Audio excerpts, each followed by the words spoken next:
Hey, we're the Diva Docs, and we have Dr. Joy, Dr. Joy, Dr. Uzma, Dr. Uzma, and me, Elisa O'Keefe-Smith, and I'm an almost doc, doctoral candidate and future doc, and we have with us, we are honoured today to have the amazing, the infamous Jerry Heller. Jerry, how are you? I'm doing really good, thank you. I feel underqualified to be here with all of you educated ladies.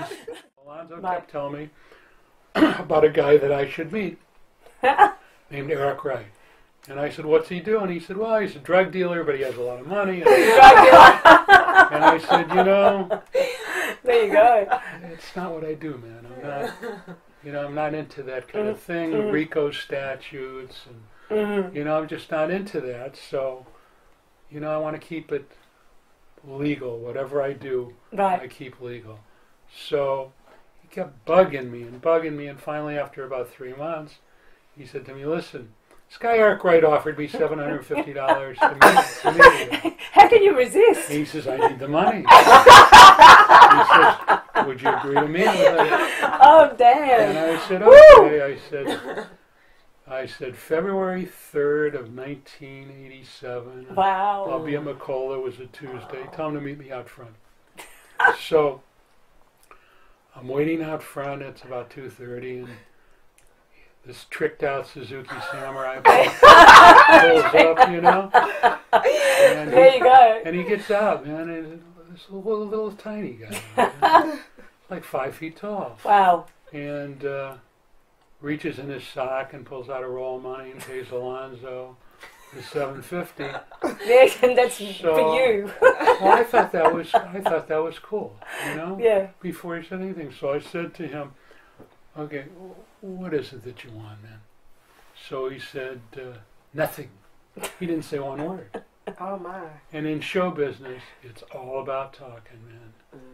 There's no not talking. I got this group, and I got this guy, and I got these girls, and this is my group, and they're going to be the biggest in the world. He said nothing. Not a word. Oh, wow. My goodness. Oh, wow. He hands me a cassette, man. And I play it, and it's Boys in the Hood. And I said, wow. I said, this is a combination. Now remember, I'm 45 then. Wow. He's 19 or whatever. Uh-huh. So I grew up with the Rolling Stones. Oh, yeah. Right. Oh, yeah. I grew up with Gil Scott-Heron. I grew up and represented the Panthers. Wow. So I understood the rebellion of the Stones, the anger of the Panthers, the poetry of Gil Scott-Heron. Wow. And I didn't say anything. And I said, what do you call this group? And he said, N.W.A. Wow. And I said, what's that stand for? No whites allowed? So he started laughing, and he said, not really. Then he played me Straight Outta Compton. There you go. Straight Outta Compton, crazy motherfucker named Ice Cube in a band called Niggas with Attitudes. And I said, you know something, man? This is the heaviest music that I've ever heard. And if me, a middle-class white Jewish guy from Shaker Heights, Ohio, can relate to this, the rest of white middle-class America, for the first time, are going to understand the problems of our inner cities. So, my problem, you have different problems in the music business. First of all, the first problem is the music. Yeah. You got to find people with music. Definitely. And then normally, you got to pay to record it. Right. Here's the guy that has the music. There He's taken the single most important element out of the equation for me. Right. Right. Okay? He's made my life easier. There you go. So I said, okay, my problem now becomes a marketing issue. So what am I going to do? So I go to what I felt was the cutting edge of our society, and that's the surfers and skateboarders in Huntington Beach. Yes. So I go down there and spend a couple months down there. And you know what they're listening to?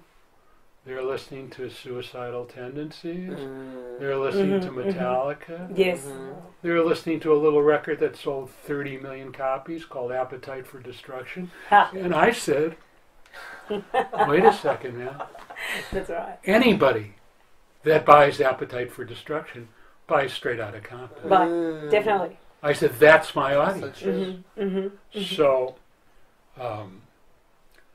I got to be friends with them.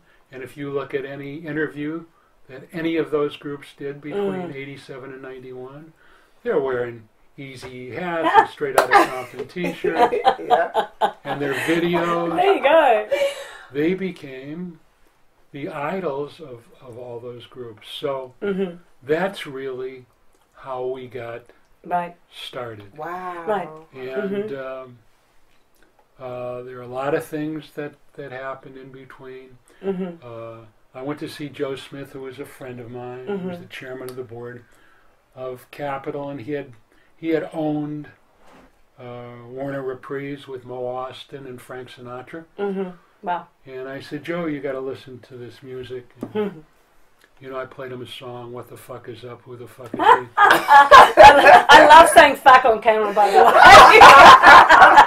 Coming on the mic is Easy motherfucking E. And he said to me, are you crazy? He said, Jerry, you got to quit getting high. He said, no one will ever listen to this. No one certainly will buy it. And nobody will play it. Right. And I said, Joe, I remember when radio stations wouldn't play Let's Spend the Night Together Wow. by the Rolling Wow. Stones. Now Mick Jagger's Frank Sinatra. Yes. I said, times change, man. This is the music of the future. Definitely. And he turned it down. And the only guy that I could get to distribute it was a guy named Brian Turner. Now, I had known Brian Turner from K-Tel. And because I had put out some records called Hooked on Classics with Lewis Clark from ELO, who were clients of mine. And they did classical music set to rock and roll. Right. Wow. So I got him to come to see. We went to a skating ring where there was a shooting that night, and he's laying on the floor. And he said, I don't know, I don't understand any of this. But if you say it's good, he says, I believe in you. Yeah. And he did. Yeah. So we made a deal, and that really was how Ruthless